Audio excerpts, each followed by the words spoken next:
오늘은 이제 10상 중에 이제 마지막입니다. 신용리에서 전법하신 상, 신용전법상, 신용전법상부터 하겠습니다.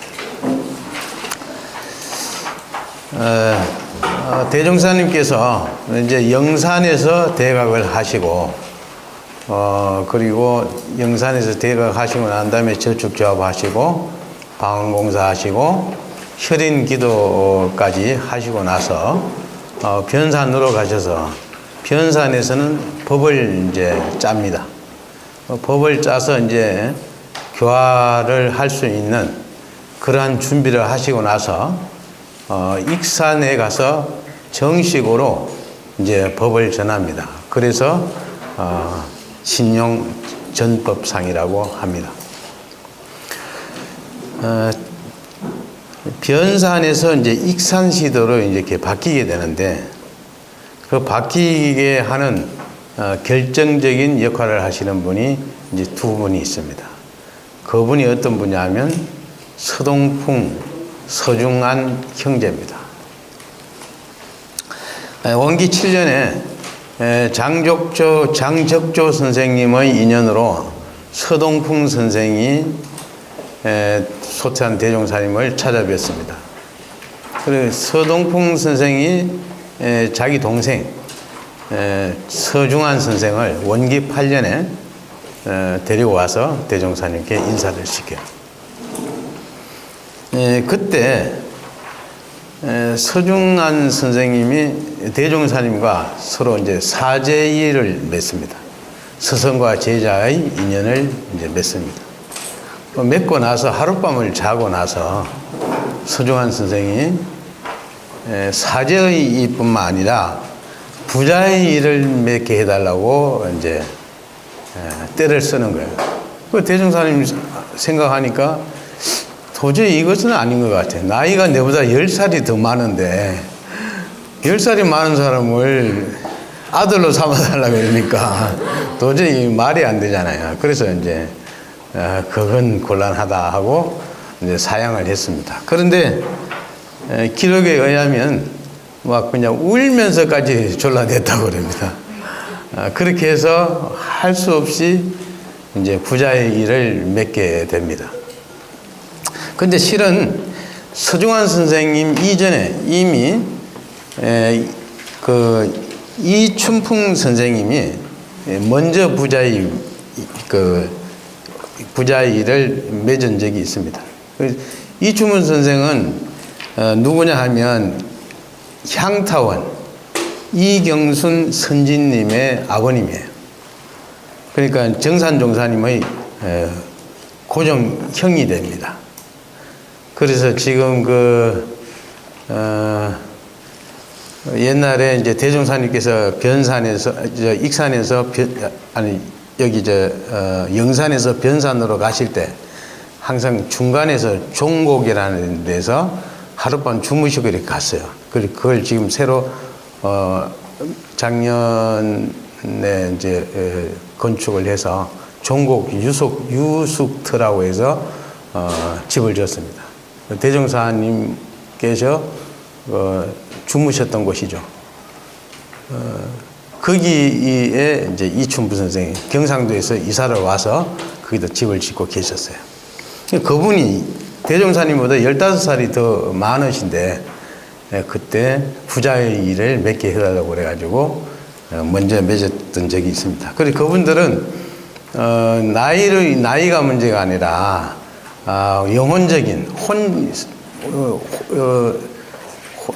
혼적인 입장에서 나의 영부가 되달라, 이러한 뜻으로 이제 사부주, 영부주 그렇게 불렀다고 합니다. 그래서 대종사님을 사부주라고 얘기하고 또는 영부주라고 얘기하는 것이 이분들로 인해서 그러한 이름이 생겼다 하는 것을 우리가 알 수가 있겠습니다.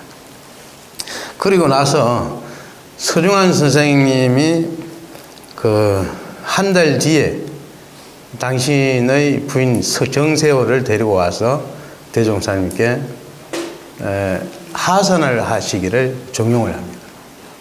이곳은 장소가 너무 험난하고 또 좁고 그래서 사람들이 접견하기가 어려우니까 교통이 편리하고 좀 토지가 광활한 그러한 곳에 가서 대중을 교화를 하시는 게 좋겠다 이렇게 설득을 하게 되죠. 그러니까 대종사님께서 내가 나가는 것은 어렵지 않지만 만약에 그렇게 되면 자네가 능히 감당을 할 수 있겠느냐 이제 이렇게 얘기를 하니까 서종환 스님 내가 비록 재물을 많이 갖고 있지는 않지만 그 정도는 감당할 수가 있습니다. 그렇게 해서 이제 익산으로 천도를 하게 되죠. 실질적으로 이 변산에서 익산으로 옮기는 것은 나라로 말할 것 같으면 그 천도한 거예요. 천도한 거예요. 네. 이거 엄청난 변화예요. 그러니까 그 천도를 수도를 한번 이렇게 옮기는 것은 그 장소만 옮기는 의미가 아니에요. 경제, 사회, 문화 모든 것들이 일시에 바뀔 수가 있어요. 그래서 저는 원불교 총부가 서울로 이전해야 되냐 안 해야 되냐 여기에 대한 논란이 사람들 많이 있습니다. 굳이 뭐 인터넷 시대인데 어디가 있든지 그것이 무슨 상관이냐 이렇게 얘기하는 사람도 있습니다. 그러나 저는 그렇게 보지 않습니다. 익산과 서울은 엄청난 차이가 있죠. 만약에 우리가 총부가 서울로 올라간다고 했을 때 익산에서 100년을 변화시키려고 해도 안 되는 변화를 서울로 올라가는 순간 1년이면 변화가 됩니다. 일시에 됩니다. 그건 어쩔 수 없이 변화를 할 수밖에 없거든요. 그러한 측면에서 보면 서울로 총부가 올라가는 것이 합당하다. 저는 그렇게 봅니다. 그래서 저는 항상 과거 하면 10몇 년 전부터 옮겨야 된다고 이제 얘기를 했습니다. 그 옮기는 것은 어느 정도로 옮겨야 될지는 모르겠습니다. 그거는 상의를 해야 되겠지만 남겨둘 부서도 있어야 될 것이고 뭐 정부사님까지 그 안 올라가셔도 된다 하더라도 어느 정도 행정부가 올라가는 것은 원불교 미래 발전을 위해서 큰 어떤 변화를 추동할 수 있는 그런 기회가 된다고 봅니다. 그렇게 해서 이제 익산에서 변산에서 익산으로 이제 옮겨가게 되는데, 그럼 이 서종환 선생은 어떤 분이냐? 이분은 20세 서당 훈장을 했고 28세 김제 성덕 면장을 했습니다. 그리고 인화당 한약봉을 만들었는데 직원이 얼마나 되냐면 그때 당시도 50명이었습니다. 그리고 한약광 직원은 상당히 큰 한약광이죠. 그래서 전북 한의사협회 회장도 하고 그랬어요. 어느 정도는 경제력을 갖고 있는 거죠. 그래서 총부 건설 당시 이분이 땅을 한 4,000평 가까이를 이분이 이제 확보를 합니다. 땅을 확보를 하고 그다음에 총부 건축하는데도 이분이 많은 돈을 감당을 하게 되죠. 그런데 이제 불법이 연구회를 창립하기 전에 이제 익산으로 옮긴다고 이제 하면서 원기 9년 5월 달에 전주에서 불법연구회 창립 7인 말기인 대회를 합니다. 그때 참석하신 분이 누구냐 하면 서중환, 문정규, 송만경, 이춘풍, 박원석, 전엄광, 이청춘, 이분들이 이제 창립 총회를 하기 위한 준비 모임을 합니다. 그리고 불법연구회 창립 총회는 원기 9년 1924년이죠. 2월 1일 오전 10시에 익산 마동 축산에 있는 보강사에서 합니다. 이때 회원이 몇 명이었냐면 전주와 익산, 변산 합해서 회원이 130명이었습니다. 회원이 130명인데 여기에 참석하신 분은 39명. 39명이 총회에 참석을 했습니다.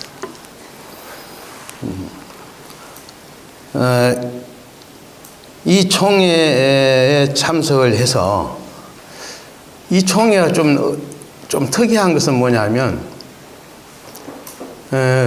어느 종교의 그 창시자도 그 회의를 통해서 총재로 뽑히고 대표로 뽑히는 일은 한 번도 없어요. 그렇잖아요. 어떤 종교도 내가 돌을 깨치면 내가 뭐 종교를 만들면 내가 거기서 최고가 스스로 되는 것이지 같이 회의를 해서 서로 선출을 해서 총재를 뽑고 회장을 뽑고 그런 일은 없잖아요.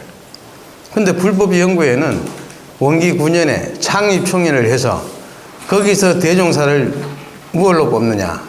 불법연구회 총재로 거기서 추대를 합니다. 대종사님. 그리고 회장에는 서중환 선생님을 뽑아요. 그 회장은 서중환이고 총재는 소태산 대종사예요. 민주적 절차에 의해서 뽑힌다는 거예요. 그것이 다른 종교하고 다른 겁니다. 후천 개벽 시대의 지도자상은 달랐다. 지금 현재 모든 집단의 지도자를 뽑는 것하고 같은 방식으로 했다는 거죠. 여기에 큰 의미가 있다고 봅니다.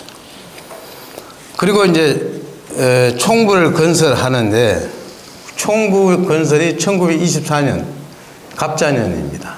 원기 9년이. 그러니까 후천 개벽 시대의 종교들은 갑자년을 되게 중요시해요. 왜? 갑자년부터 후천 개벽이 시작이 된다고 그렇게 순 선생부터 해서 강전한 선생부터 해서 다 그렇게 했어요. 그래서 천동이라든지 이쪽은 순 선생이 돌아가신 1860년 그때를 후천 개벽 그 해가 갑자년이에요. 그 길을 기점으로 해서 후천 개벽의 시작이라고 봐요. 원불교에서는 원기 9년 불법 연구회를 처음 시작한 그 해가 갑자년이에요. 그때를 후천 개벽의 기점으로 우리는 보고 있어요. 그래서 이때 이제 서중환 선생님 토지를 정확하게 3,495평을 매입을 하고 목조 2동을 건축을 합니다.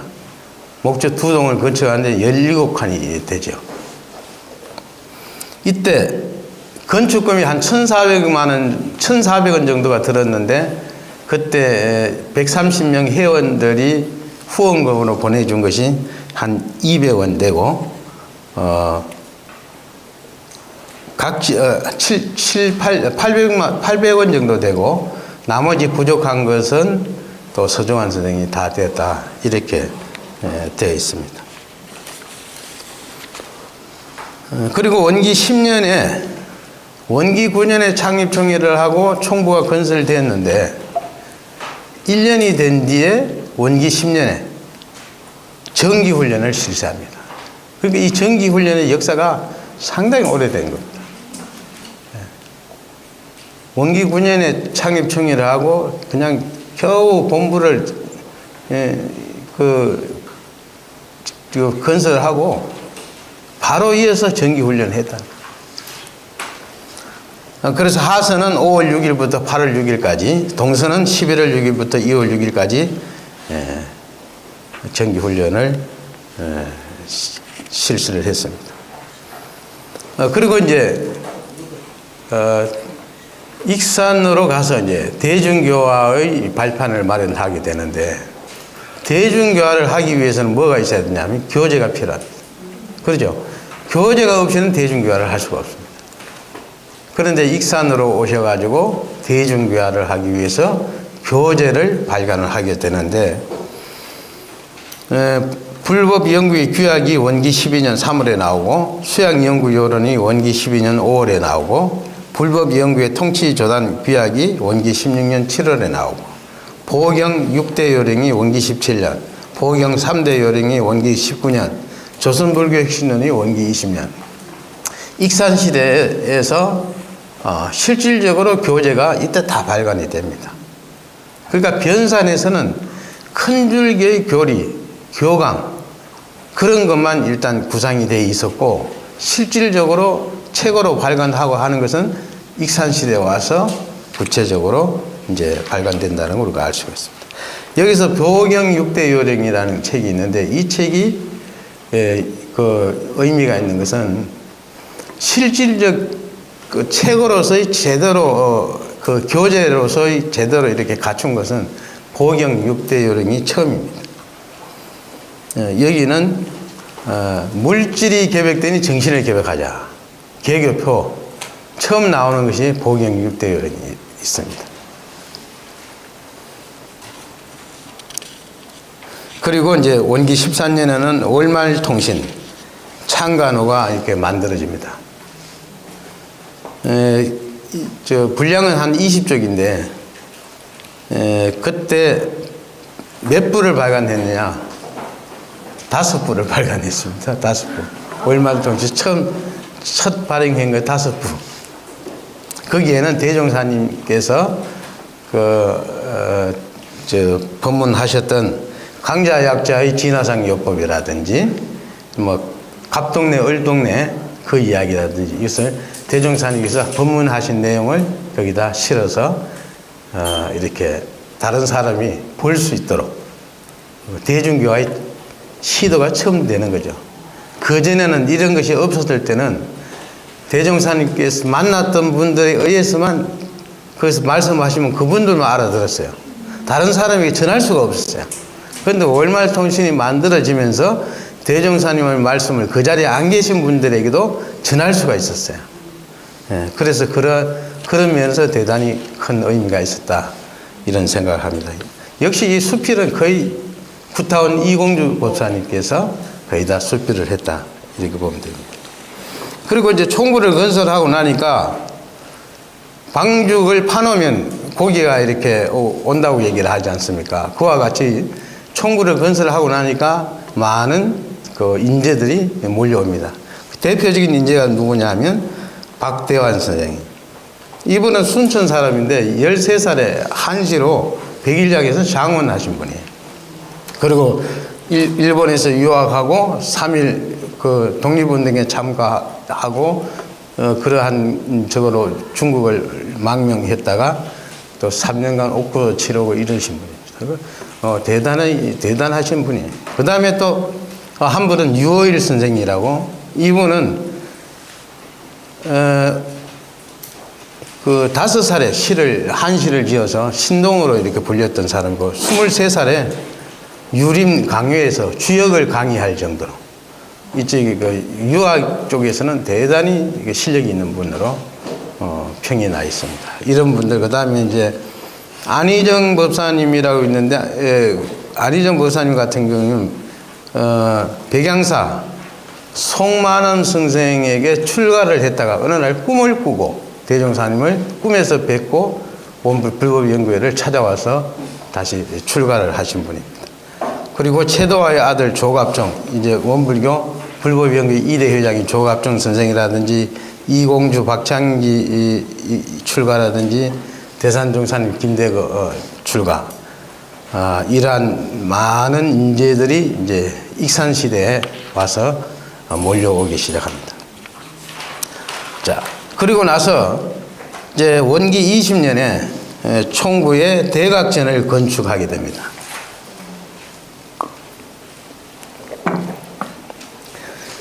이 대각전은 전번에도 말씀드렸지만은 여기 몇 평이라고 그랬죠? 제가 그때 84평 정도 된다고 그랬죠. 한 84평의 건축물이고 그때 익산 주변에서는 최고로 큰 건물이었다. 그런데 이 건물이 큰 것이 유명한 것이 아니라 이 건물을 짓고 처음으로 우리의 신앙의 대상인 법신불 일원상을 처음으로 봉안한 것이 역사적 의미를 갖습니다. 이때 비로소 원기 20년 되어서 우리 법당에 처음으로 신앙의 대상이 있습니다. 걸리게 되는 거예요. 그전에는 없었습니다. 신앙의 대상이, 그 법당에 신앙의 대상이 없었습니다. 그전까지. 그래서 그때 이제 신불, 이 신불 일원상, 법신불 일원상, 이렇게 해서, 일원상을 이제 모시게 된 거죠.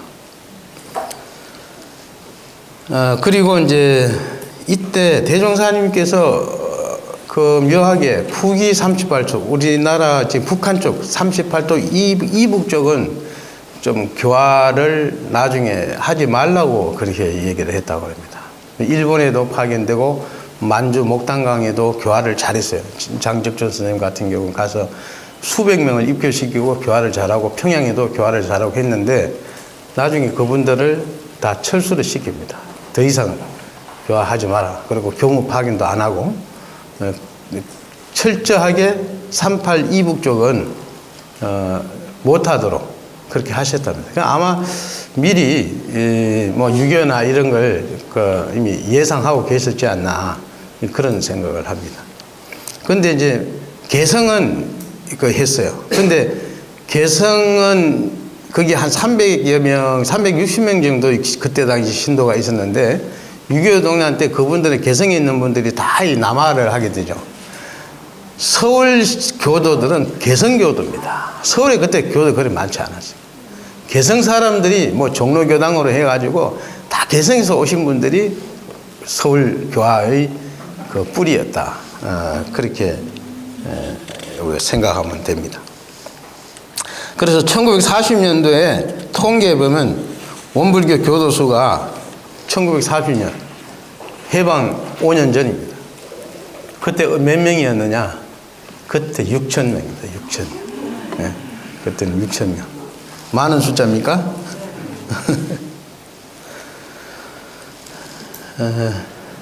그리고 이제 원기 23년에 신불 일원상 내역급 서원문이 발표가 돼요. 우리가 지금 말하는 일원상 서원문. 몇 년에 발표됐냐? 원기 23년에 발표됐다.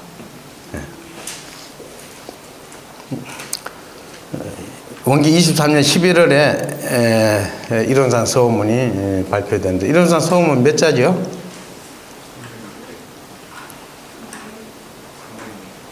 예? 몇 자인지 나중에 한번 찾아보세요. 그리고 이때 가정에도 법신불 일원상을 모시라 이렇게 권장을 하기 시작합니다. 원기 23년부터. 그렇죠. 대종사님께서 일원상 서문을 발표하시고 가정에도 일원상을 모셔라. 처음에는 이 원기 20년에 대각제는 모셔놨다가 그리고 일원상 서문을 발표하시고 그리고 가정에 다 일원상을 모셔라. 그렇게 하는 것이 23년입니다. 그리고 천도 법문, 지금 우리가 천도 법문이 있잖아요. 열반전의 후생길 인도하는 법문, 천도 법문도 이때 나옵니다. 원기 24년에. 초기부터 있었던 거 아니에요. 원기 24년에 천도 법문이 대종사님께서 지어서 내시는 거죠. 그리고 이때 대종사님의 핵심 제자들의 특성이 있어요. 남자들은 대종사님을 찾아온 남자 신도들은 대체적으로 어떤 분들이냐면 수도에 관심이 많았던 분들이에요. 뭔가 도에 관심이 있고 뭐 학문에 관심이 있었다든지 뭔가 그런 구도의 열정이 있었던 분들이 거의 남자 제자들이었어요. 여자 제자들은 어떤 사람들이었을까요? 교육받고 싶은 사람? 또? 예? 교화? 교화를 하고 싶은 사람들?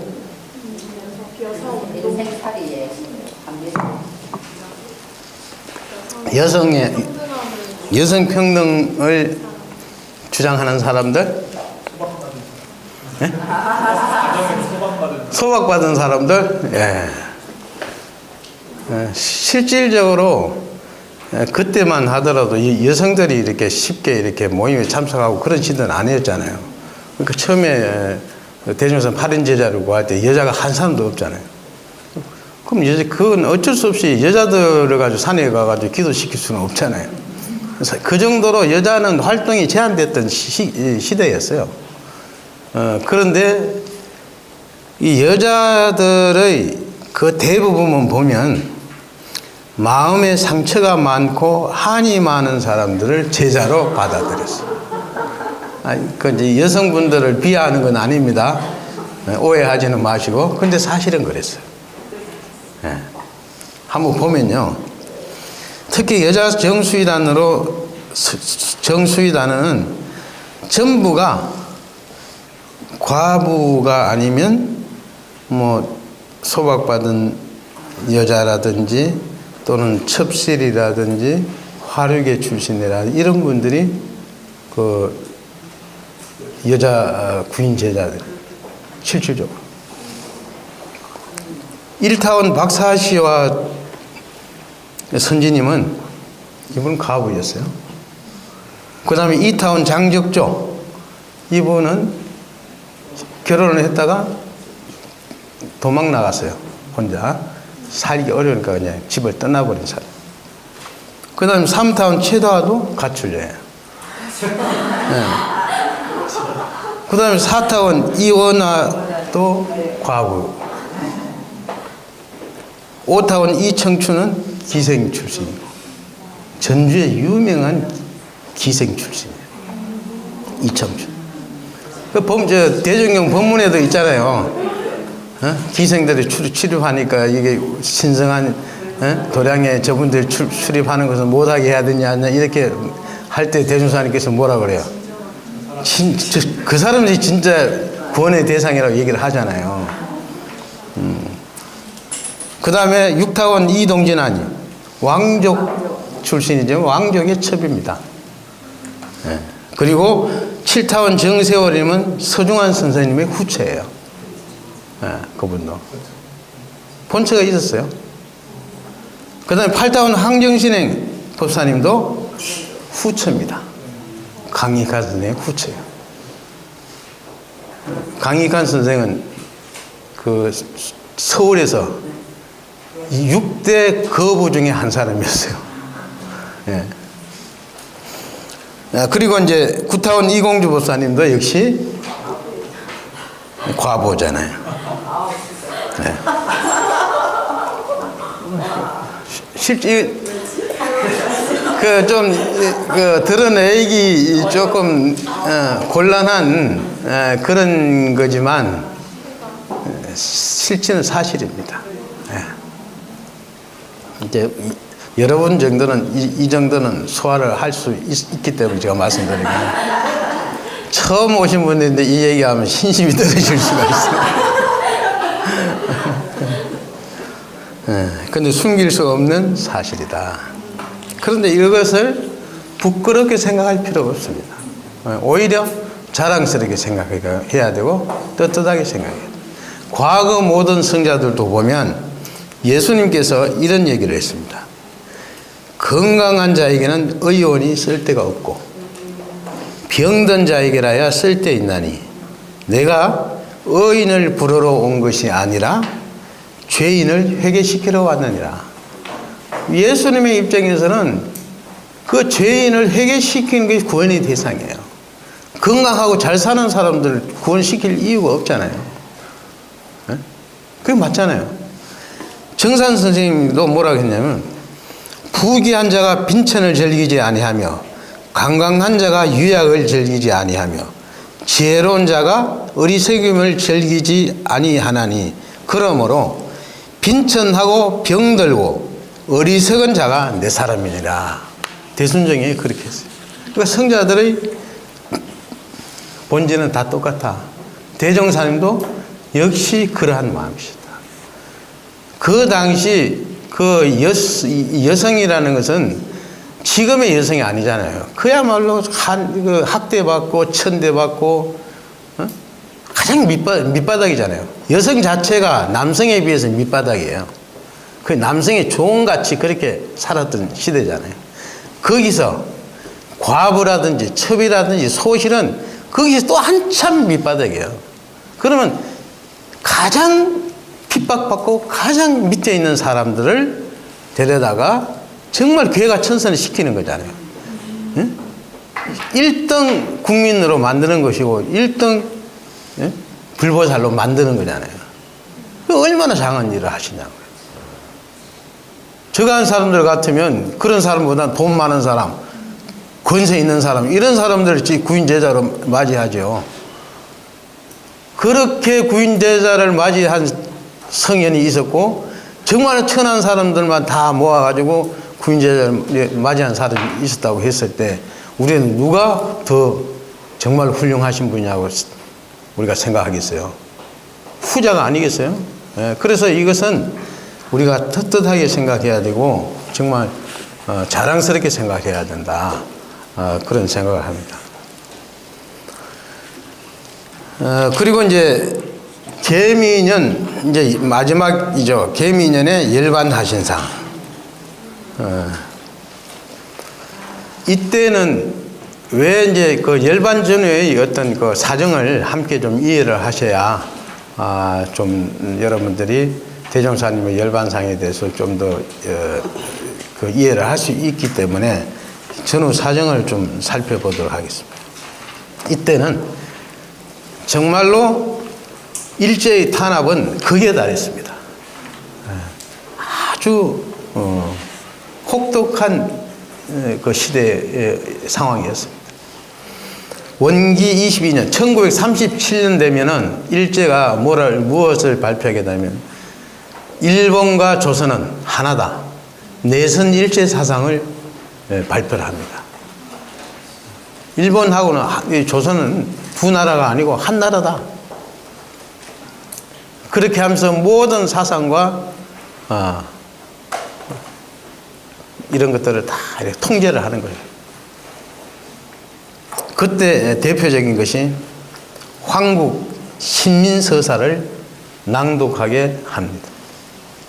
학교라든지 관공서라든지 은행이라든지 모든 단체와 기관에서 조회를 할 때 황국 신민서사를 꼭 하라고 강의를 합니다.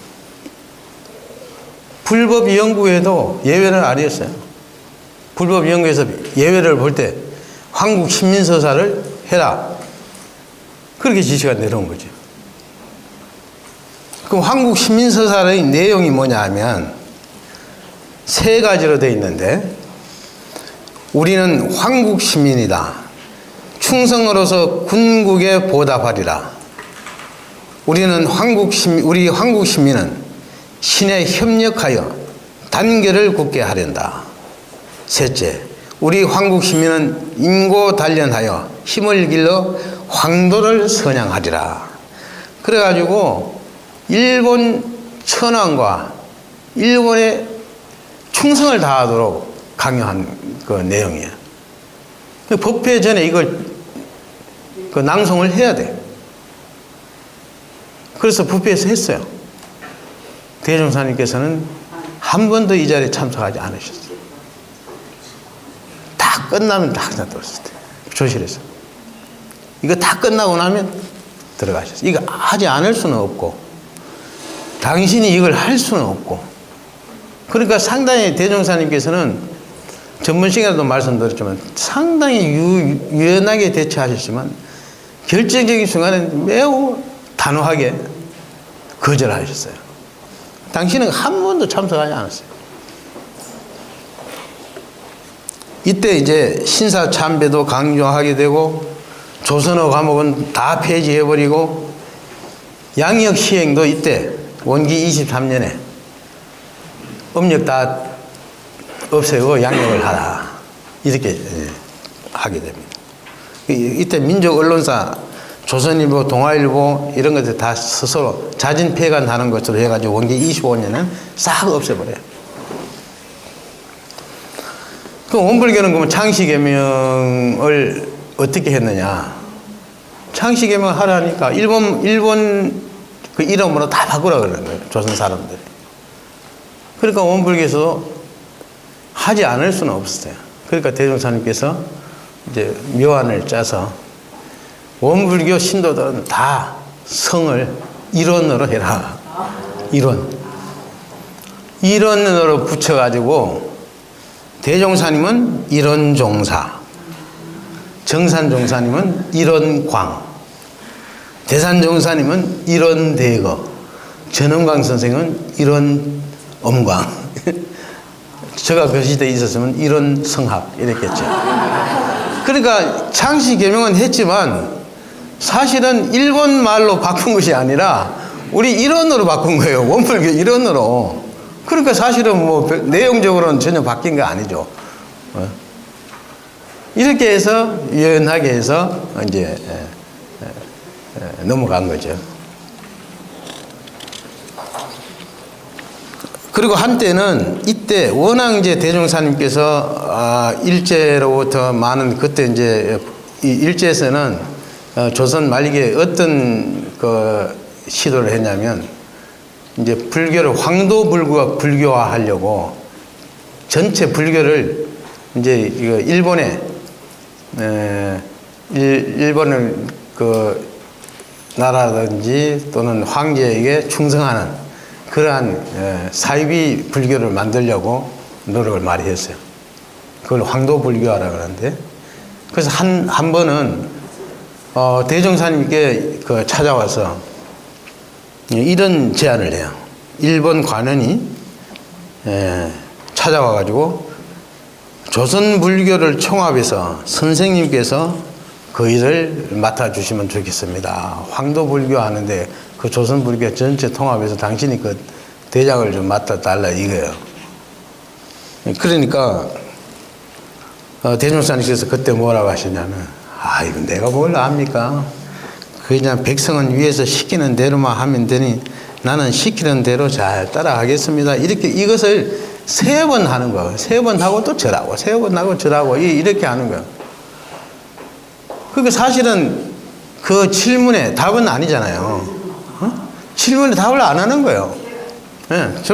질문에 답을 안 하고 엉뚱한 소리를 하시고 이렇게 절망하고 그러니까 통역하는 사람이 나중에 끝나고 나서 대종사님 그 통역하는 사람이 대종사님께 뭐라 하면, 대종사님 그 관원이 이야기한 것을 대종사님께서 그렇게 동문서답을 하십니까?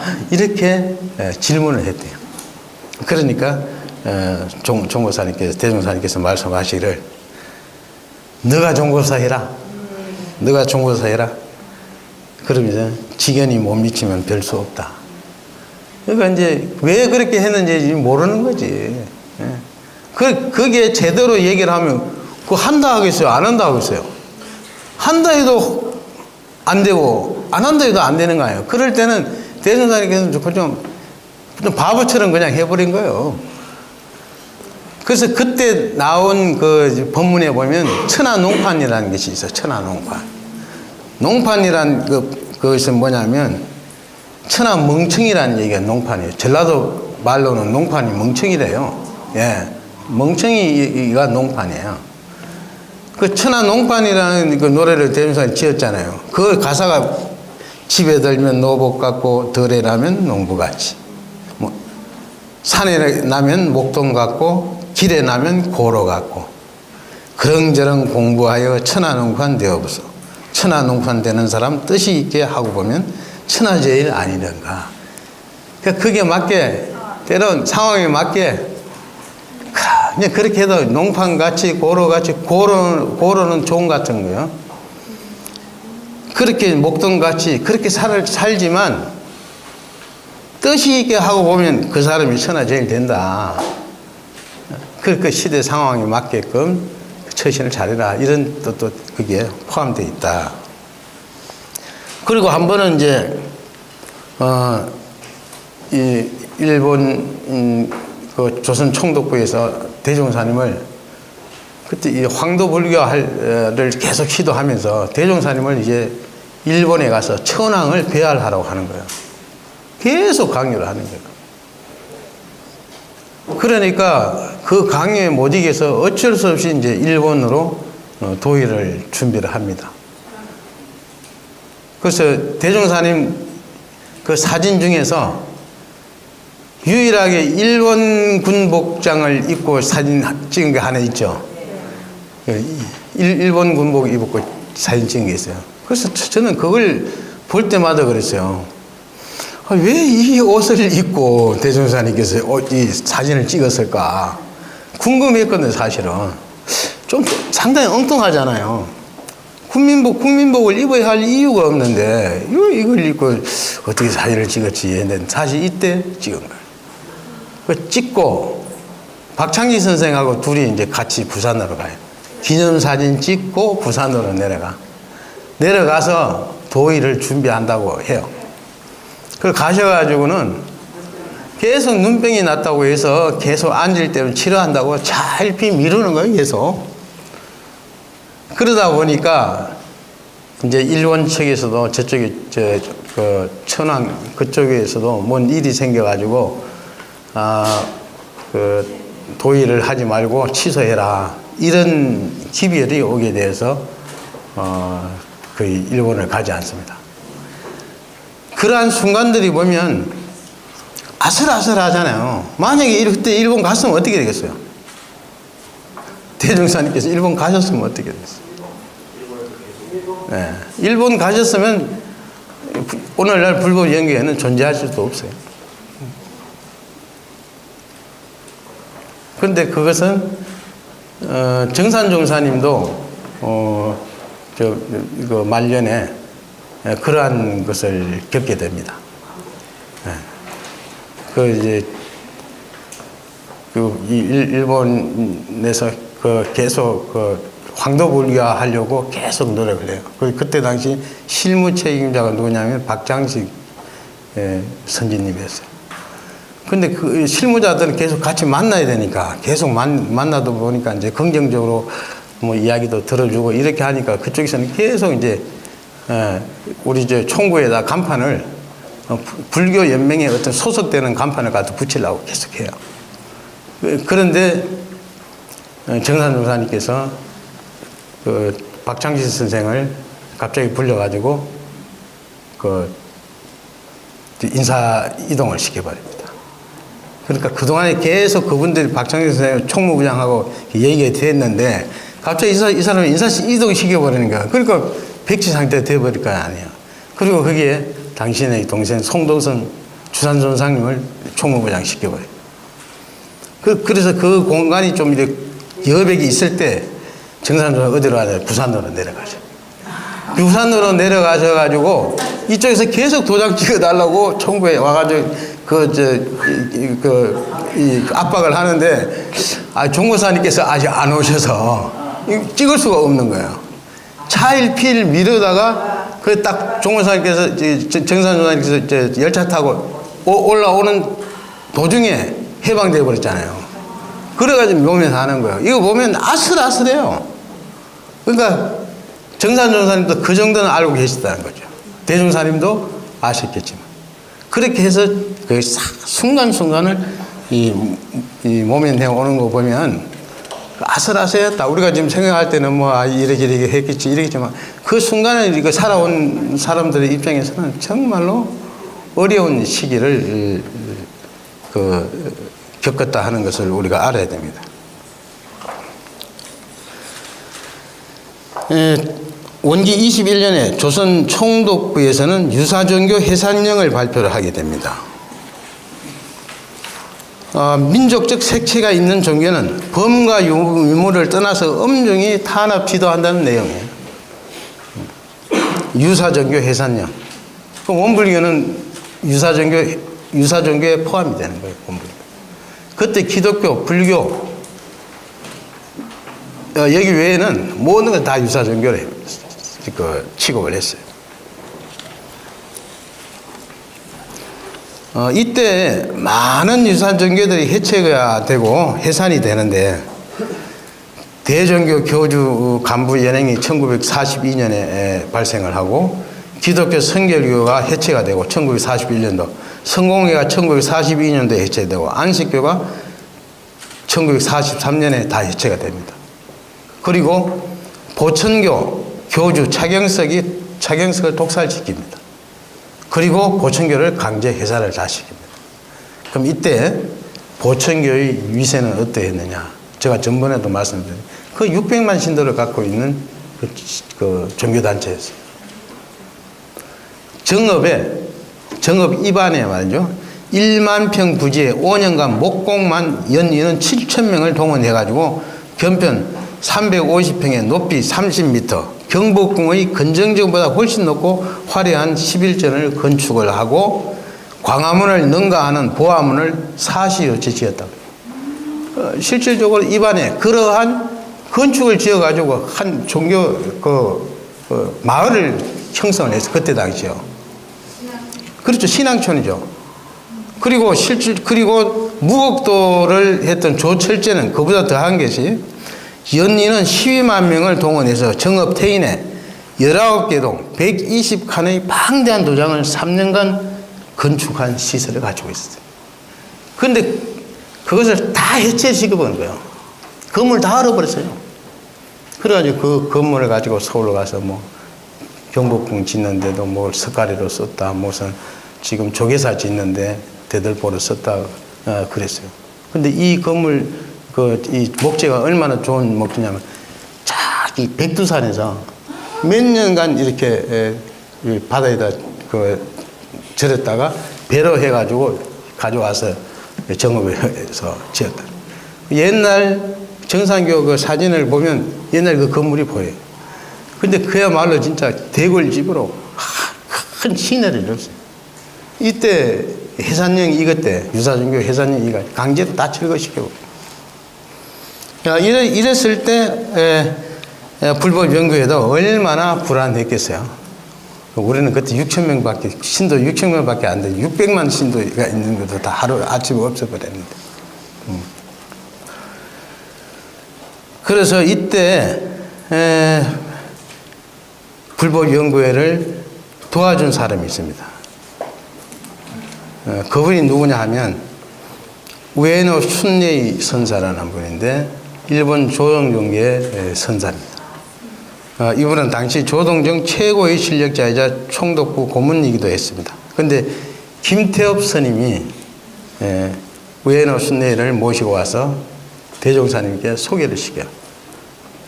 그때 소개시키는 것이 일본에 소개시키는 것이 아니라 불법 연구회가 어떠한 단체인가, 이 불법 연구회를 좀 김태엽 스님이 건전한 단체 같으니까 좀 이렇게 좀 잘 보호해 주십시오, 이렇게 얘기를 합니다. 근데 우에노 순례이가 그냥 그 말을 들어준 것이 아니라 내 눈으로 직접 확인을 하겠다. 그리고 불법 연구회 교리나 이런 걸 싹 일일이 다 점검을 다 하는 거예요. 그리고 익산 총부에 직접 당신이 같이 내려와서 그걸 다 점검하는데 대종사님을 만나 뵙고 너무 이분이 대종사님에 감복해서 스스로 이제 도와주려고 하는 거예요. 그래서 사실은 이분 때문에 유사종교 해산 그 시기에 원불교는 사상이 상당히 건전하고 장려할 만하다, 이런 식으로 해서 좀 살아났다. 그때 보면은 이제 우리 불교에 대한 내용들을 교재에 많이 넣어요. 불의탐주라든지 이래가 옛날 고성들의 선문답하고 이런 것도 막 상당히 많이 부분이 들어가요. 그리고 뭐 불교 경전이나 이런 것들이 이 교재에 많이 삽입이 되긴 합니다. 그래서 불교적 색채를 가지고 이제 원불교를, 그때는 일본에서는 불교를 장려했기 때문에 불교를 하면 쉽게 저거 하지 않았어요. 그런데 원불교는 불교하고 확 다른데 범불교로 이제 끼워 주어서 살아났다, 이렇게 생각하면 됩니다. 소태산 대종사는 그 열반을 앞두고 여러 가지 암시의 법문을 하십니다. 이른 형사 한 사람이 나에게 귀뜸해 주기를 경무국에서 나를 조선의 간디라고 지목하면서 더 크기 전에 불법 연구를 조처해야 후환이 없을 것이라 말하다. 독이 올라 나를 본다니 내가 멀리 가야 되겠다. 대종의 선회록 유시 개우장에 있는 말씀이죠. 또는 깊은 산중에 수양 갈란다. 내가 또는 금강산에 수도 갈란다. 이런 말씀을 수시로 하셨습니다. 열반을 암시하는 본문이었지만 제자들은 그 말씀의 뜻을 잘 몰랐죠. 그리고 이제 구체적으로 당신이 열반을 준비하게 되는데, 근데 과거 모든 성자들도 보면요, 열반을 미리 준비하고 가신 성자들이 별로 없습니다. 뭐 예수님도 그랬고, 순대선사도 그랬고, 최시영 선생도 그랬고, 강정사도 그랬습니다. 당신이 열반을 미리 준비를 하지 못했습니다. 거의 타인에 의해서 죽임을 당하기도 하고 갑자기 가시죠. 그런데 대종사님께서는 나는 떠날 때 바쁘게 보침을 챙기지 아니하고 미리부터 여유있게 짐을 챙기리라 하신 말씀이 있는데, 한 3년 돌아가시기 3년 전부터 미리 그 열반을 준비하셨다는 증거가 있습니다. 첫째는 정전 발간을 서둘렀습니다. 그래서 정전 원고가 마무리되어서 전북 도경에 출판 허가를 요청하게 되는데, 그때 이제 거절을 되죠. 거절되는 두 가지 이유가, 하나는 이 교리 내용에 황도 정신을 선양하는 내용이 없다. 일본 황제를 찬양하는 이런 내용이 없다는 얘기고, 두 번째는 일본어가 아닌 조선어로 되어 있다. 일본어가 아닌 조선어로 되어 있어서 안 된다. 그러니까 이때 제자 가운데는 정전을 일본 가나 토를 달아서 출판을 하는 것도 좋지 않느냐, 이런 의견을 냈다 합니다. 그러면 한문에다가 옆에 우리 한글로 토를 달았는데, 그것을 굳이 한글 아니라 일본 가나어를 토를 달아도 일단 우리가 출판하는 게 중요하지 않냐, 그렇게 합시다. 제자 중에 그렇게 설득을 하신 분이 계셨어요. 도경에서 이제 출판을 불허하니까. 그때 대종사님께서 뭐라 하냐면, 대종사님은 단호하게 말씀을 하십니다. 일본 글과 말은 곧 없어진다. 지금 일본 글로 책을 냈다가는 나중에 불쏘시개 밖에 안 될 터이니 그런 소리는 앞으로 꺼내지도 마라. 불법 연구에 문을 닫는 일이 생기더라도 정전 초안을 가지고 산속으로 들어가면 기회가 올 것이다. 그런 말씀을 하시죠. 그런데 이제 이 정전이 출판되는데 결정적인 역할을 해주신 분은 누구냐면 김태엽 스님입니다. 김태엽 스님이 원기 27년 9월에 이리 불교 단체에서 하는 시국 강연회가 있었습니다. 그래서 익산 시내에 있는 모든 불교 관련 단체들을, 사람들을 동원을 해요. 근데 그때 불법 연구에도 참석을 하라, 그렇게 요청을 받습니다. 그래서 거기에 유허일 선생님이 참석을 해요. 유허일 선생님이 유학자잖아요. 말씀도 잘하시고 권변도 좋고 학문도 뛰어나고, 거기 나가니까 워낙 훌륭하게 보이니까 사회를 시킨 거예요, 그분을. 그래가지고 큰 대중 집회를 하는데 유허일 선생님이 사회를 봐요. 그때 참석하신 사람이 조선불교 15사 사장 김태엽 스님과 봉원사 주지 나청호 스님이 참석을 해요. 그 행사가 끝나고 유허일 선생이 김태엽 스님을 우리 불법연구회 한번 가봅시다. 우리 종사님 한번 뵙고 가라. 이렇게 해서 이분들이 오게 되는 거예요. 그냥 묘하게 거의 연결이 됩니다. 근데 김태엽 스님이 잠깐 뵙고 가려고 했는데, 대종사님 만나니까 너무 좋은 거예요. 그 이야기하니까 잠깐 뵙고 가려면 3시간 동안 이야기를 한 거예요. 그러면서 대종사님께 제가 무슨 도울 일이 없습니까? 하고 물어요. 그러니까 대종사님께서 그때 정전 얘기를 한 거예요.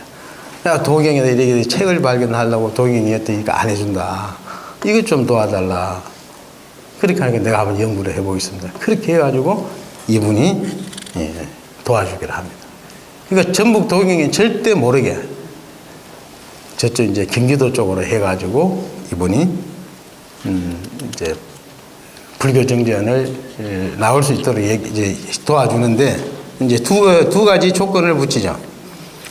첫째는 이 정전이라고 하면 불교 냄새가 없기 때문에 이걸 가지고 하기는 출판하기는 어렵습니다. 이걸 불교라고 붙이십시오, 앞에. 그래서 불교 정전으로 해야 된다. 또 하나는 이 발행인을 불법연구회로 하면 이거 안 됩니다. 그러니까 불법연구회를 불교 시보사로 이름을 바꿔서 발행을 합시다. 그래서 대중석에 두 가지 허락을 해서 그렇게 바꿔가지고 바로 한 달 만에 이게 나와버려요. 예. 김태호 스님이 얘기를 하니까 몇 년 거도 안 되는 거 한 달 만에 이게 나옵니다. 그렇게 해서 초판이 대종사님 살아계실 때 초판이 나오죠. 예. 그래서 대종사님께서 그걸 다 이제 감력을 하시고 그리고 이제 보고 열반하시고 나서 6월 1일 날에 열반하시는데 이 책은 8월 5일 날인가 발행이 돼서 총구로 옵니다. 그리고 2달 후에 이제 정식 책으로 찍혀 나오고 대종사님 미리 초안 초본 그 감수 다 해서 다 보셨어요. 예, 그렇죠. 아슬아슬했죠. 그렇게 해서 서둘러서 겨우 다시 보시고 가셨다는 거. 그리고 제자들에게 검정 법복을 지어줬고 원기 27년부터 28년 사이에 제자들에게 검은 검정 법복을 200여 벌 지어가지고 선물을 했고 원기 28년에는 간부급 제자들에게 40~50명에게 따로 새 법복을 지어줍니다. 그것이 까만색이에요. 그래서 대종사님 돌아가시고 나면 뒤에 까만 옷 입고 따라가는 사람들 제자들 그분들이 입었던 것은 대종사님께서 다 지어준 법복이에요. 법복이 상주복이 된 거예요. 네. 그리고 이제 정산종사님에게 당부하시기를 그대는 나를 만난 후로 오늘에 이르기까지 모든 일을 오직 내가 시키는 대로 할 따르며 따로 그대의 의견을 채운 일이 없었으니 이는 다 나를 신봉함이 지극한 연구인 줄 알거니와 앞으로는 모든 일에 의견을 채워도 보며 자력으로 대중을 거느려도 보라. 대종교 부처법 말씀이 계십니다. 그리고 또 내가 없더라도 정산이 있으니까 정산을 나와 똑같이 알고 믿고 의지하며 공부해야 된다. 정산도 나와 똑같은 사람으로 알아야 한다 하시고 정산의 영단은 우주에 꽉 차 있다. 소천 대종사 수필본문에 있는 말씀입니다. 그리고 이제 한국 전쟁을 예견하셨다고 합니다. 어느 날 큰일 났다. 앞으로 동족 상쟁 난리가 한바탕 크게 날 것이니 슬픈 일이다. 그 무슨 난리 고비를 어찌들 넘길 것인가 걱정된다. 그 난리가 나면은 사람들을 막 끌고 가서 명태 역듯이 하여 총살을 할 것이고 동족끼리 서로 끌어다가 죽이는 것을 예사로 할 것이다. 이것도 소천 대종사 수필본문에 있는 말씀이에요. 그리고 원기 6년에 이제 원기 26년에 개송을 내리시죠. 미리. 돌아가실 때가 아니라 미리 28년인데 3년 전에 개송을 미리 내리시고 최후 법설은 원기 28년 5월 16일 날에 최후 법설을 합니다.